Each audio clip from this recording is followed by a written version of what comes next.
Mobilisation tous azimuts sur la situation de crise de notre pays. Le groupe de soutien et de suivi se réunit demain ici à Bamako pour apporter une réponse globale à la question. Situation humanitaire dans la bande sahélo-sahélienne. Une mission conjointe Nations Unies, Organisation de la coopération islamique prend la question en charge. Elle a eu une séance de travail ce matin dans notre capitale. Après les députés, les conseillers nationaux se voient accorder à leur tour une rallonge. L'Assemblée en session plénière a adopté le texte et aussi une résolution sur la crise du Nord a été votée par la majorité des députés présents. Un nouveau visage pour Bamako, Bamako ville accueillante à l'horizon 2030, des projets d'envergure d'assainissement, des schémas contenus dans une étude, laquelle étude a été présentée ce matin et attend un quitus des autorités compétentes pour son exécution. Nous sommes jeudi 18 octobre, mesdames et messieurs, bonsoir et bienvenue dans cette édition que nous ouvrons par ce communiqué du gouvernement. Les autorités guinéennes ont procédé le 12 octobre à l'expulsion de 26 ressortissants maliens de la Guinée.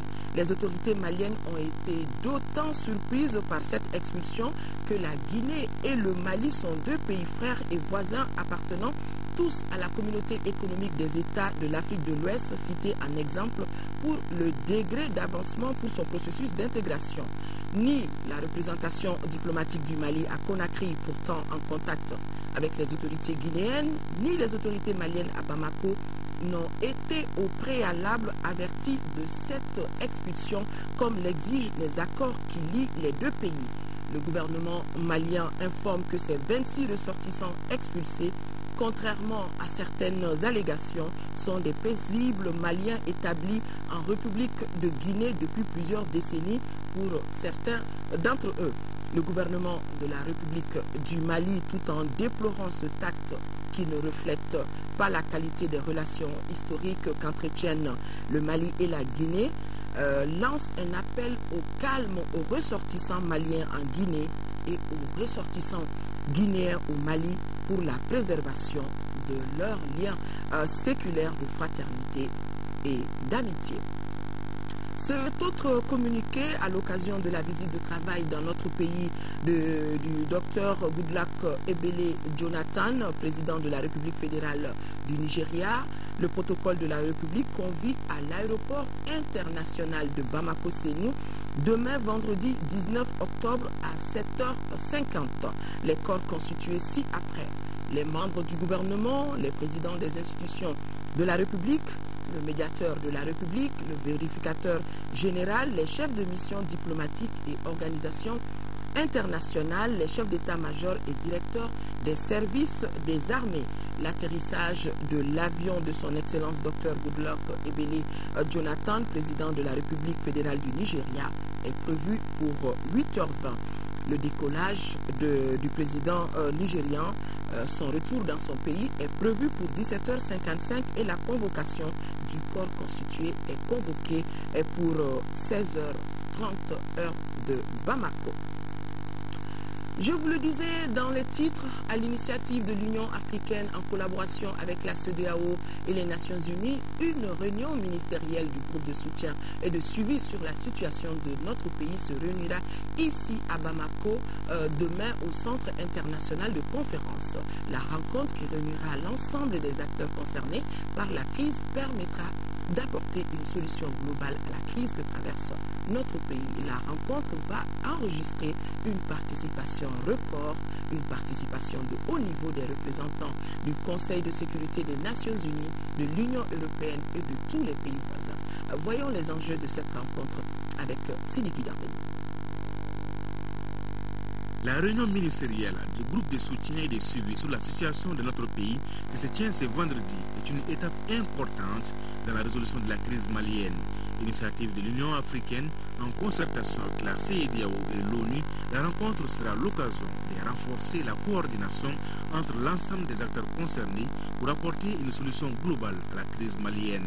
Elle est aussi une réponse à la demande des autorités maliennes d'une force africaine pour reconquérir les régions de Gao, Tombouctou et de Kidal, occupées depuis plus de 6 mois maintenant par des rebelles Touaregs et des groupes islamistes armés résolus à appliquer la charia. La reconquête du Nord, les conditions d'organisation des élections, en somme, le développement du Mali sont les principaux sujets à l'ordre du jour de cette réunion spéciale. Réunion spéciale qui regroupera des personnalités de marque. La présidente de la Commission de l'Union africaine, déjà présente à Bamako, l'envoyé spécial des Nations Unies chargé du Sahel Romano Prodi, les représentants de tous les pays voisins, les 5 membres permanents du Conseil de sécurité des Nations Unies, l'Union européenne et l'Organisation internationale de la francophonie. Une mobilisation internationale qui a tout son sens, car tous sont convaincus que la situation au Mali menace la paix et la sécurité, pas seulement dans la région, mais dans le monde entier. Mobilisation tous azimuts, notre pays accueille demain donc 19 octobre la réunion du groupe de soutien et de suivi sur la situation dans notre pays. Pour parvenir à ce moment historique, Youssouf Touré a bien voulu rappeler les grandes étapes de cette période depuis la mise en place du gouvernement de transition. Le 22 mars et le 29 mars 2012 resteront des dates à jamais gravées dans la mémoire des Maliens.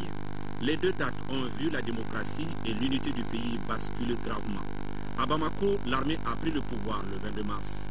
Le 29 mars, les forces rebelles et islamistes ont achevé la partition de fait du pays en s'apparant tour à tour de la totalité des régions de Tombouctou, de Gao et d'une partie de la région de Mopti.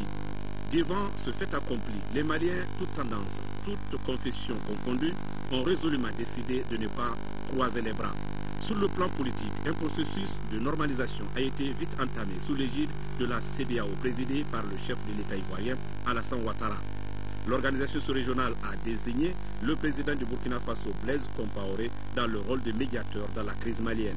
Les premières négociations avec les militaires réunis au sein du Comité national de redressement de la démocratie et de la restauration de l'État ont abouti à l'accord cadre CEDEAO-CNRDE du 6 avril 2012. La mise en œuvre de cet engagement se traduira par la restauration de la Constitution du 25 février 1992, la démission du président Amadou Toumani Touré, l'installation du président de l'Assemblée nationale dans la fonction de président par intérim le 12 avril.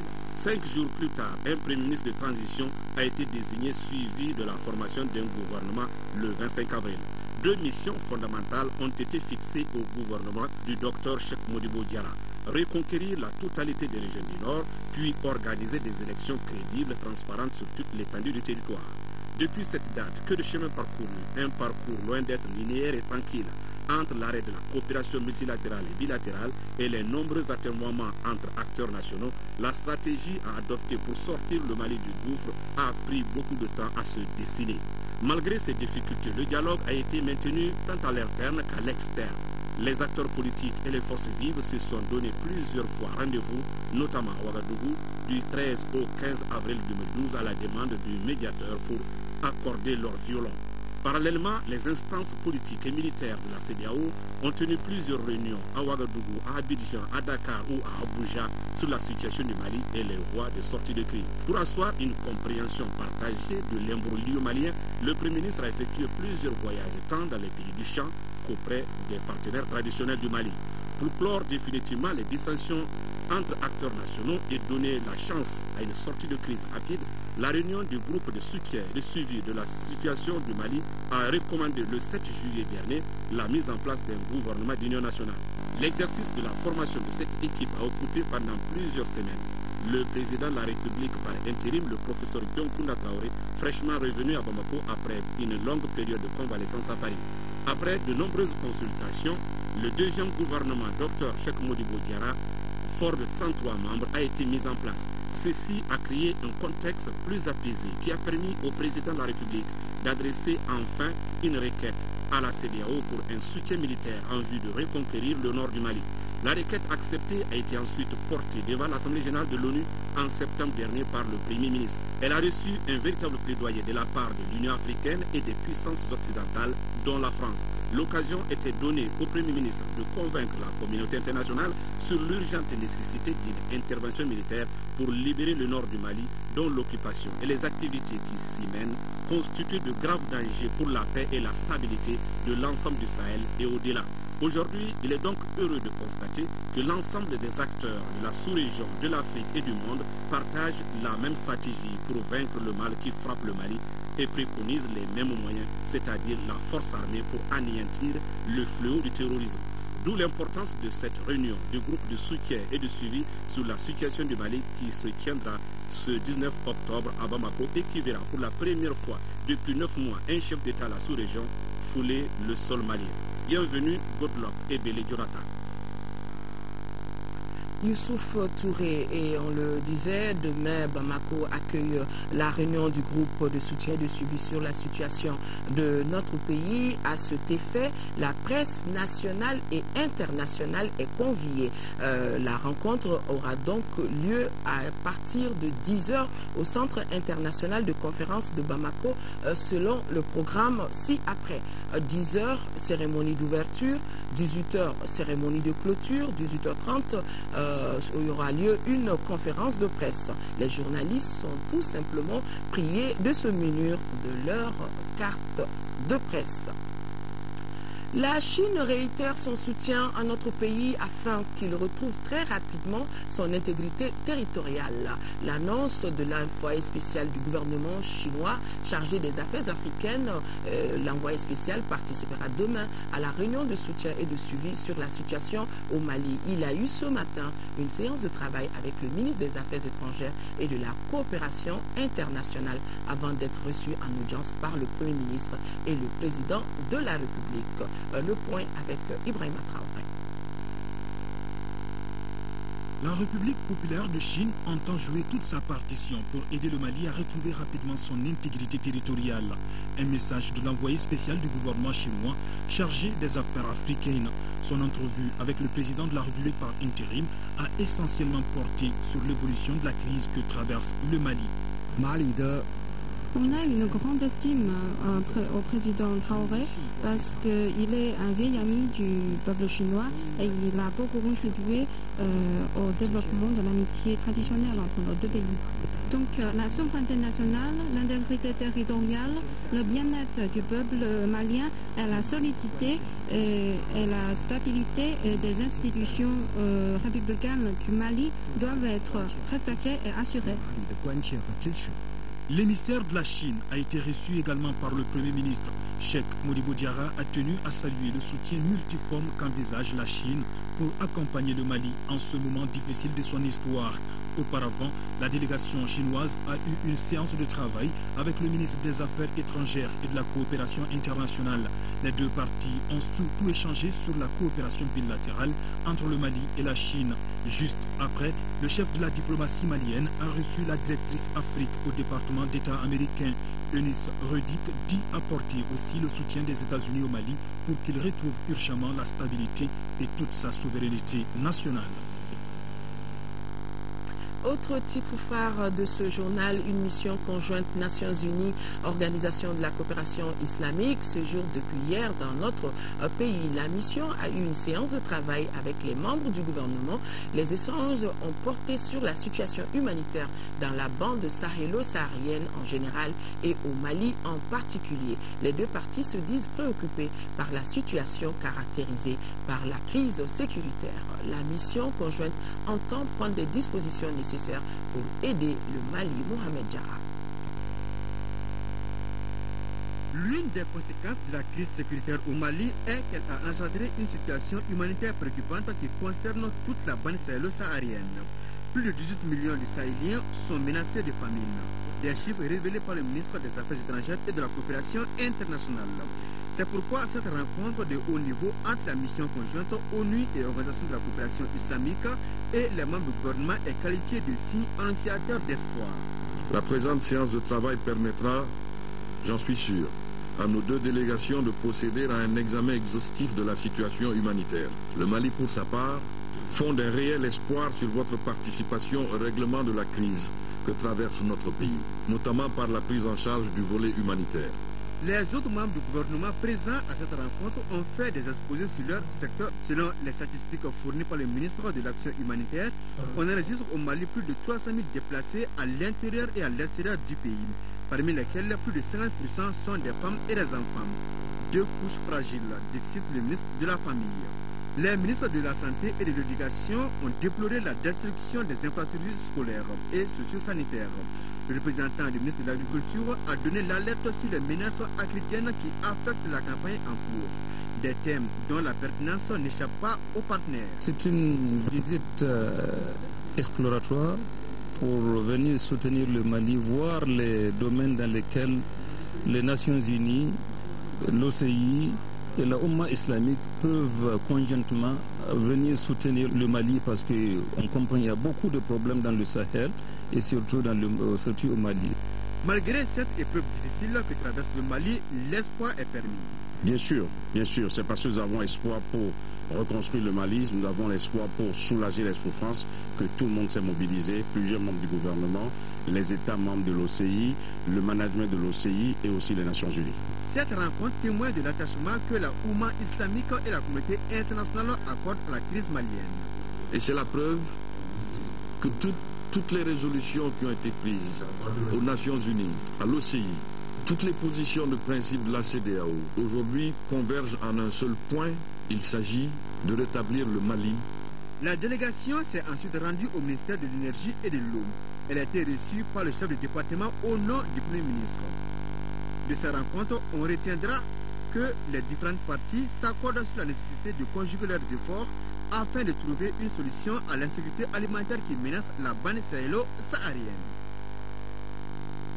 À la veille de la réunion internationale sur la crise malienne, le ministre des Affaires étrangères et de la coopération internationale a eu une séance de travail avec son homologue algérien qui est présent aussi à Bamako.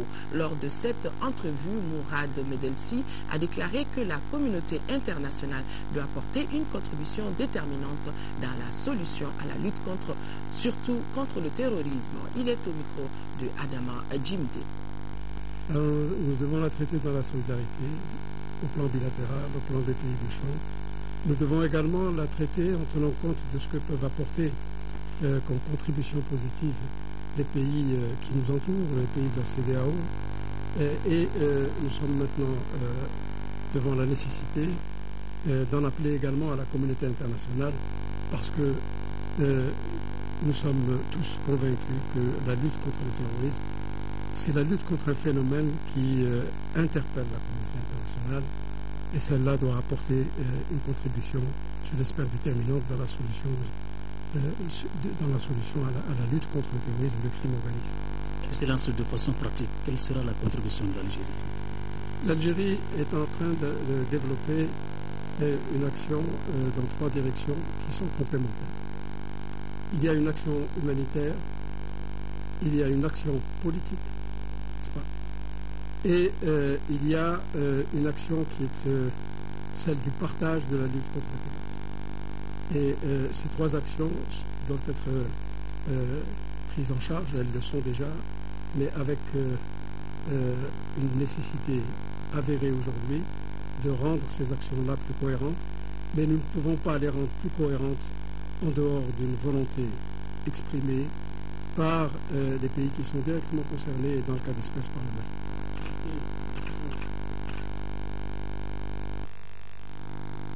Séance plénière à l'Assemblée nationale, 4 projets de loi et une résolution sur la crise du Nord. Ces 4 projets de loi et la résolution sur la crise du Nord ont été adoptés. En plus de cette résolution, ces projets de loi concernent la prorogation du mandat des conseillers nationaux, la création de l'école normale supérieure, de l'Institut polytechnique rural de formation et de recherche appliquée de Katibougou et l'école nationale d'ingénieurs Abdrahman Baba Touré.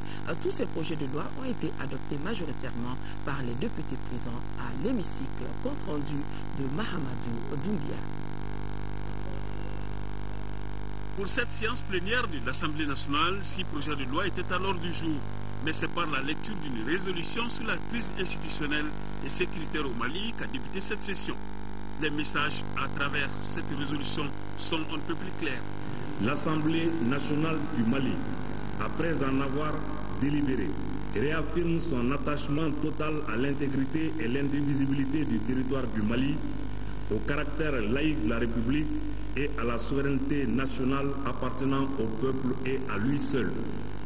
Condamne les graves violations des droits de l'homme et du droit humanitaire international commises au nord du pays par les rebelles armés, les groupes terroristes et d'autres groupes islamistes extrémistes, salue l'initiative du président de la République par intérim, son Excellence le professeur Diongounda Traoré, d'avoir sollicité en accord avec les forces armées du Mali et le gouvernement de transition l'appui de la CEDEAO et de la communauté internationale pour la récupération du nord du pays.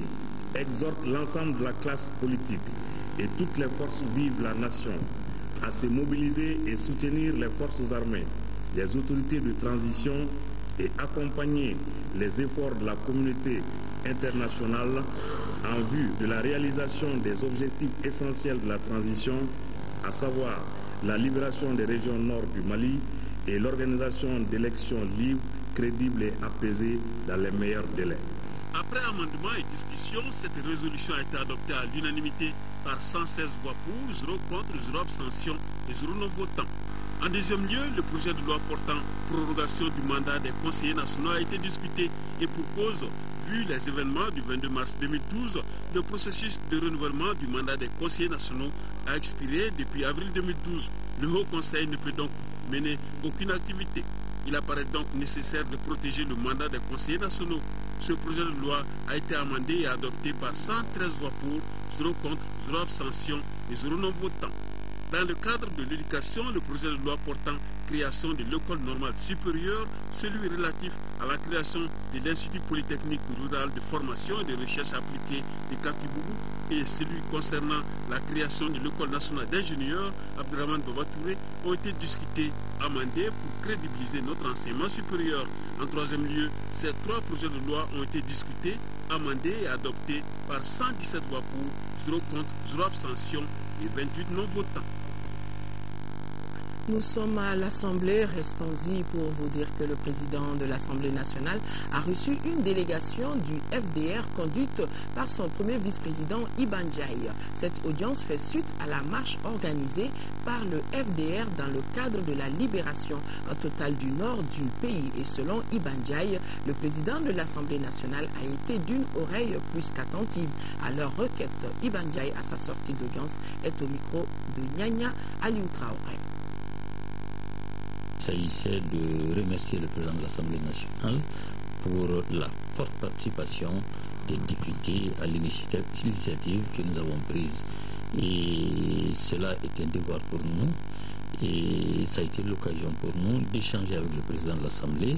Et je sors très réconforté, et toute l'équipe du FDR qui est avec moi, pour les sages conseils que nous avons eu de la part de notre aîné, le président de l'Assemblée nationale, M.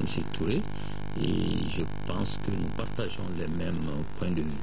Nous avons dit que nous sommes à la veille d'un événement important qui va se tenir à Bamako, et nous avons souhaité que toutes les Maliennes et tous les Maliens, en tout cas, fassent en sorte que cette opportunité qui nous est donnée soit mise à profit pour vraiment l'amorce vraiment d'une véritable sortie de crise. Et je pense que ce serait le cas, et nous avons partagé cela avec le président de l'Assemblée, et il nous a parlé également de l'initiative que l'Assemblée va prendre, et je pense que c'est lui-même qui le fera savoir. Ça nous a conforté. Une marche à Bamako aujourd'hui. La coordination des organisations patriotiques du Mali, COPAM, a organisé ce matin une marche de soutien aux forces armées du Mali d'une part et dire non au déploiement d'une force de la CEDEAO à Bamako d'autre part. Daouda Sidiki Diarra a suivi cette marche. L'union sacrée autour des forces armées maliennes, libérer nos armes avant de nous libérer, voilà autant de slogans qu'on peut lire sur les banderoles confectionnées pour la marche de la COPAM avec l'appui des adeptes du guide spirituel du Cheikh Amaoula Aïdara, shérif de Nouro, qui n'a pas fait le déplacement. Ils sont des milliers de personnes à battre les pavés ce jeudi pour dire oui à la libération de nos armes bloquées dans les oui à la libération de nos armes bloquées dans les différents ports de certains pays de la CEDEAO. Nous voulons que notre dignité et notre souveraineté soient respectées. Nous soutenons notre armée nationale capable de nous libérer. Et nous disons que nos armes doivent être libérées absolument. On a eu des informations Ces informations ne nous satisfont pas du tout. Nous voulons voir nos armes. Cette marche, bien quadrillée par les forces de l'ordre, est partie de la place de la Liberté en passant par l'échangeur du cinéma Babemba pour rejoindre le boulevard de l'Indépendance. Après 2 heures de trajet, la marche a pris fin au rond-point de l'Indépendance où une déclaration a été lue par le président de la COPAM. Nous, peuple du Mali, réclamons aux autorités nationales la mise à la disposition de nos forces de défense et de sécurité de tous les moyens nécessaires pour la libération totale et immédiate de notre territoire sous occupation terroriste. La dignité, la liberté et l'indépendance de notre nation n'ont pas de prix.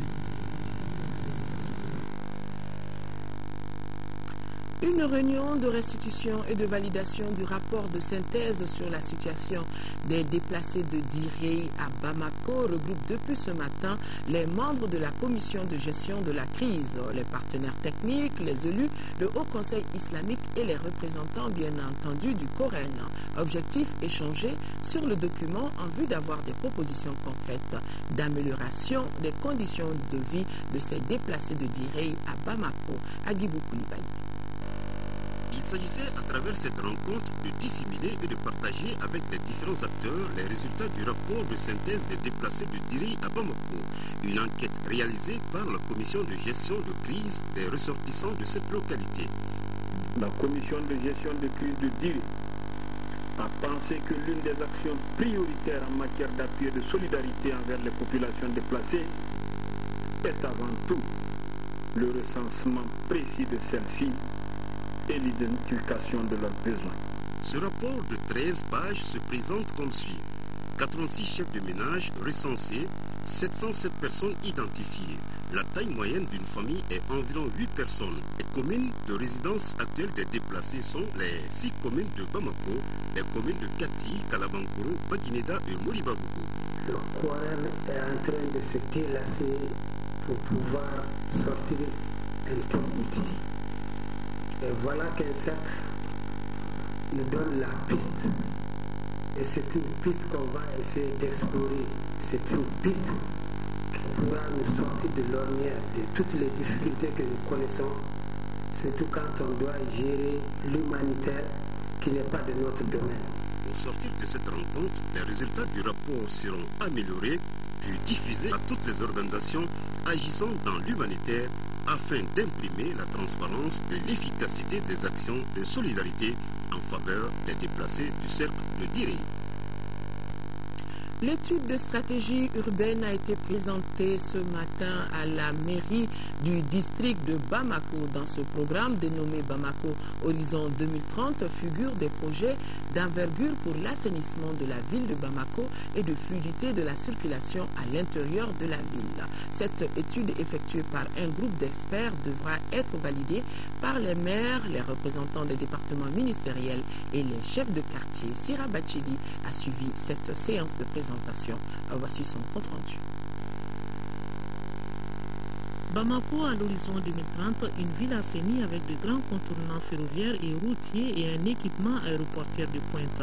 Des innovations qui feront de la ville des Trois Caïmans un carrefour sous-régional avec une activité économique internationale. Il s'agit aujourd'hui de prendre des choix politiques forts pour structurer cette ville et faire face au défi majeur qui est celui de son accroissement urbain. Aujourd'hui, le phénomène qui se passe, c'est celui de l'étalement urbain. L'idée, c'est maintenant d'avoir un projet politique fort pour encadrer ce développement de la ville et d'encourager la formation d'une ville multipolaire. Cet ambitieux projet non encore finalisé a été soumis à l'appréciation des différents acteurs. Il s'agit de représentants de 4 départements ministériels, l'administration territoriale, l'urbanisme, l'équipement et les transports, ainsi que des maires et autres chefs de quartier. Ils devront valider cette étude. Nous sommes à plus de 2 millions d'habitants aujourd'hui. Dans 30 ans, nous serons sûrement à 5-6 millions d'habitants. Est-ce que nous pouvons rester avec un tel plan de circulation? Est-ce que nous pouvons rester avec ce Bamako qui est insalubre à certains niveaux? Est-ce que nous pouvons rester avec ces problèmes d'eau dans tel quartier?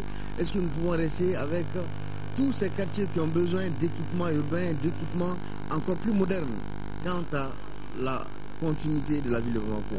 C'est pour toutes ces raisons, en partenariat avec les ateliers de Sergi, faire en sorte que le projet de Bamako puisse attirer des investisseurs pour venir à Bamako. Ce sont donc 12 stratégies compilées dans un rapport qui sera présenté en décembre prochain au sommet Africité à Dakar. Et parmi ces stratégies, le transport collectif structuré, autrement dit, placer les grands équipements en dehors de la ville comme le port sec et la zone industrielle. La santé oculaire, une affaire de tous, faites-en la vôtre. C'est le thème de l'édition 2012 de la Journée mondiale de la vue et de la Semaine nationale de lutte contre la cécité. Organisée par le Programme national de lutte contre la cécité, le lancement de la semaine a eu lieu à la Maison des aînés et durant toute une semaine, des consultations gratuites sont prévues pour les personnes atteintes de déficience visuelle. Rachel Tessoudé. La cécité constitue l'un des handicaps les plus marquants de la vie. À l'échelle mondiale, environ 314 millions de personnes souffrent de déficience visuelle, dont 45 millions d'aveugles. Au Mali, il y a près de 190 000 aveugles, alors qu'il est prouvé que 80% de toutes ces déficiences peuvent être prévenues ou guéries. Qu'il s'agisse de la cataracte, du trachome, de défauts de réfraction non corrigés, la plupart des causes de la cécité sont évitables. C'est dans cette perspective que l'initiative mondiale Vision 2020, Droit à la vue, a été lancée sous l'égide de l'Organisation mondiale de la santé. Sa mission étant d'éliminer en tant que problème de santé publique les principales causes de la cécité évitables et ou qui peuvent être traitées d'ici l'an 2020. Tout au long de la semaine, des dépistages et des chirurgies gratuites sont prévus pour les personnes atteintes du trichiasis, de cataracte et de glaucome, dans les localités de Kaï, Koulikoro, Sikasso, Mopti et Bamako. Le gouvernement s'engage à appuyer le Programme national de lutte contre la cécité dans son combat contre la déficience visuelle. Il s'agit entre autres de la mise à disposition de ressources humaines de qualité en nombre raisonnable afin qu'on puisse évoluer vers l'approche un district et un médecin ophtalmologiste. Hélène Keller International et l'Organisation pour la prévention de la cécité ont fait don d'un véhicule, d'un champ opératoire et des équipements ophtalmologiques pour le bon déroulement des activités. La cérémonie a pris fin avec une animation musicale de l'orchestre de l'Union malienne des jeunes aveugles. Caravane de la presse de la campagne Tous et Chacun, notre équipe de reportage a visité les services s'occupant directement de la mère et de l'enfant de l'hôpital régional de Caille. Bâtiment datant de la période coloniale, non adopté et dispersé dans l'espace. Voilà de quoi se plaignent les gynécologues qui gèrent les urgences obstétricales. À l'unité de prise en charge des malnutris, on constate sur l'aide des partenaires pour appuyer les patients de plus en plus nombreux. Nos envoyés spéciaux Aboubakar Traoré et Tchessera Emmanuel Dambélé. À l'unité de récupération éducative intensive où sont pris en charge les cas de malnutrition sévère avec complications, ce sont les infrastructures qui manquent le plus. Les malnutris, malgré les règles du jeu établies, sont souvent mélangés aux autres enfants hospitalisés, mais les résultats sont qualifiés d'acceptables. Plus de malades dépistés, plus de guérisons, moins de décès malgré les problèmes. On n'a pas de médicaments. Tous les malades qui rentrent ici payent leurs médicaments. Du sparadrap jusqu'au cathéter, à l'alcool jusqu'au coton. En gynéco-obstétrique, le personnel soulève ses soucis. Des bâtiments de pédiatrie, de gynéco-obstétrique trop loin du bloc opératoire, où les urgences obstétricales sont souvent trimballées sur des centaines de mètres. C'est les risques que la femme court, que même le personnel court. Imaginez un peu en période d'intempéries. Qu'il pleuve, alors qu'il vente, nous sommes obligés de faire traverser ces patientes sur tous ces trajets qui nous fait perdre du temps et puis qui exposent également la patiente à des risques. Le bâtiment du service de gynécologie date de 1883, celui de la pédiatrie des années 70, et des contraintes démographiques et médicales se font sentir aujourd'hui.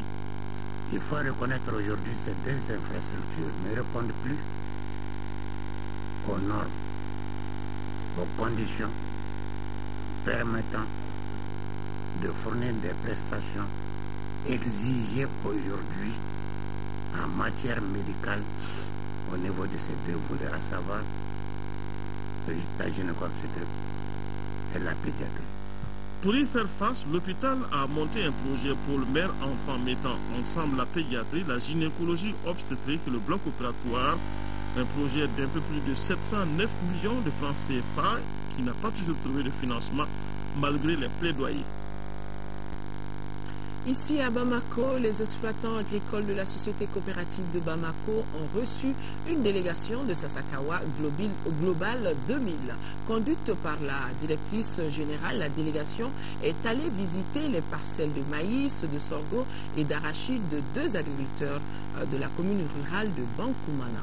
Envoyés spéciaux Fademba Keita et Sidi Modibo Dambélé. À Samako 1 et 2, ce sont les parcelles d'arachide, de sorgho et de maïs de Mamadou Koulibaly et de Lanfia Diara qui ont été visitées par l'équipe de Sasakawa Global 2000. Selon la directrice générale, la tournée a pour but d'évaluer d'une part les activités du projet d'urgence d'appui à la campagne agricole 2012-2013 et de prendre contact d'autre part avec les organisations paysannes de la commune rurale de Bankoumana. Je suis très impressionné parce que pendant ce laps de temps, les productrices et producteurs ont appris beaucoup de choses. Nous voyons qu'ils ont appliqué l'engrais au niveau des poquets, ils ont respecté les densités et ça c'est quelque chose qu'ils ne faisaient pas avant. Donc ils s'attendent vraiment à une production très importante. Ce projet financé par le Royaume des Pays-Bas est le fruit des efforts combinés du ministère de l'Agriculture et de Sasakawa Global 2000. C'est un projet qui vient pour aider les producteurs afin qu'ils puissent s'approvisionner en intrants agricoles de bonne qualité pour que les paysans puissent mieux produire et atteindre l'autosuffisance alimentaire. En vue de réduire les recours aux techniques traditionnelles de battage de céréales jugées contraignantes, les membres de la coopérative du village ont assisté à une séance d'expérimentation avec 2 batteuses multifonctionnelles. C'est une machine qui peut également battre le fourneau. Là, c'est ce qui a suscité vraiment notre intérêt. Et en plus, le maïs non despaté. Parce que les équipements pour les maïs non despatés qui sont là, c'est excessivement cher. Dans le souci de renforcer les capacités des paysans, les techniciens du projet et de l'Office de la Haute-Vallée du Niger, OHVN, ont mis la journée à profit pour permettre à ces derniers de se familiariser avec les notions de séchage de céréales. Ces notions portent sur la construction à partir des matériaux locaux, comment protéger les céréales contre les termites, les rongeurs et contre la pluie et la forte humidité. Le Mali, à travers le projet Right to Play, c'est-à-dire droit de jouer, a célébré hier, 17 octobre, la journée mondiale de la dignité. L'objectif de cette journée mondiale est de permettre aux populations de connaître mieux le sens de la dignité. Le thème retenu pour cette journée est « Chaque enfant a le droit de vivre dans une société digne ». Voilà ce que nous dit dans ce reportage signé de Garibou au Pérou. Nous avons tous les moyens d'améliorer la dignité des autres et en les faisant, nous améliorerons notre propre dignité. Voilà la conviction de Right to Play, c'est-à-dire droit de jouer. Le Mali, à l'instar des autres pays du monde, a célébré cette journée consacrée à la dignité. Une journée qui a pour mission de mettre en œuvre le droit universel. Dans le monde, nous n'avons qu'une seule chose que nous partageons. Une seule chose qui est propre à tout le monde. Et c'est quelque chose qui nous réunit tous. C'est quelque chose que nous partageons tous, c'est ce que l'on appelle la dignité. Au regard de cette valeur, Right to Play fait la promotion de la dignité en vue d'assurer aux enfants un monde digne. Chaque être humain a de la dignité. Dignité en tant que droit, en tant que droit universel. Et nous, en tant qu'organisation, nous contribuons à faire la promotion des droits de façon générale, des droits de l'enfant de façon particulière. Pour joindre l'utile à l'agréable, Right to Play a procédé à une remise de 300 kits scolaires aux établissements de Bamako et 100 kits à Bougouni, respectivement aux enfants démunis et aux enfants talibés. L'Union syndicale des travailleurs du rail vient de tenir à la Bourse du Travail une conférence de presse sur l'avenir du chemin de fer Dakar-Bamako. Le compte-rendu de la réunion des ministres des Transports ferroviaires sur la concession du chemin de fer et la situation actuelle de Transrail étaient les 2 points inscrits à l'ordre du jour de cette conférence de presse qui a été suivie par notre reporter Fademba Keita. Cette conférence de presse de l'Union syndicale des travailleurs du rail s'est tenue dans la cour de la Bourse du Travail et après 1h30 de retard. Ce retard est dû à des problèmes internes, mais cela n'a pas empêché les 33 membres du bureau exécutif de l'Union syndicale de tenir la réunion. Elle visait à informer les militants et les journalistes sur un certain nombre de points.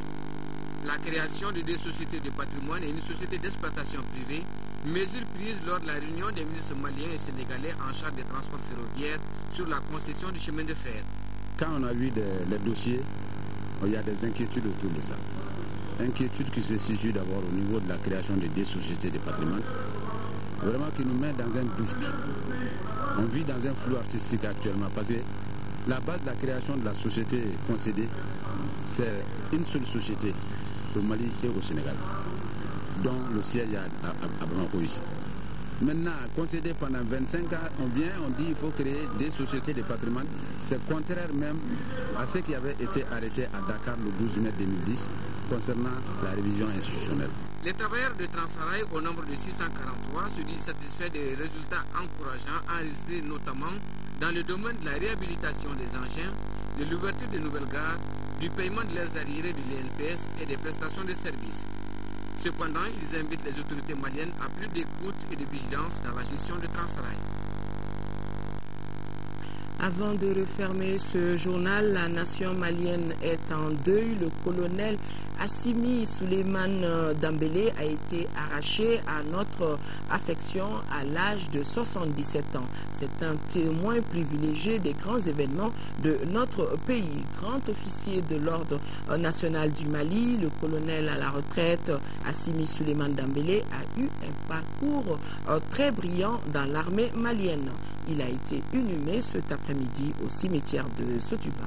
Demain, nous serons en mesure de vous proposer, de vous faire voir les images de cette cérémonie d'inhumation du colonel Assimi Dambélé.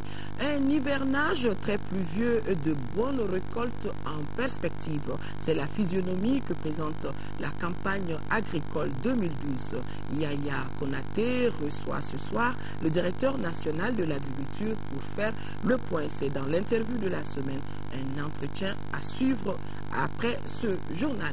Voilà, mesdames et messieurs, c'est donc tout pour ce journal. Ainsi allait l'actualité ce jeudi 18 octobre. Merci de l'avoir suivi. Demain, 10h, 13h, l'information reprendra ce droit et ça sera une présentation de Sira Bachili. Quant à moi, je me ferai le plaisir d'être là à 18h et 20h. D'ici là, restons de cœur et d'action avec nos compatriotes des régions du Nord vivant sous occupation. On ne les oublie pas. Et cela jusqu'à la libération totale de notre pays. Merci et bonne suite de programme.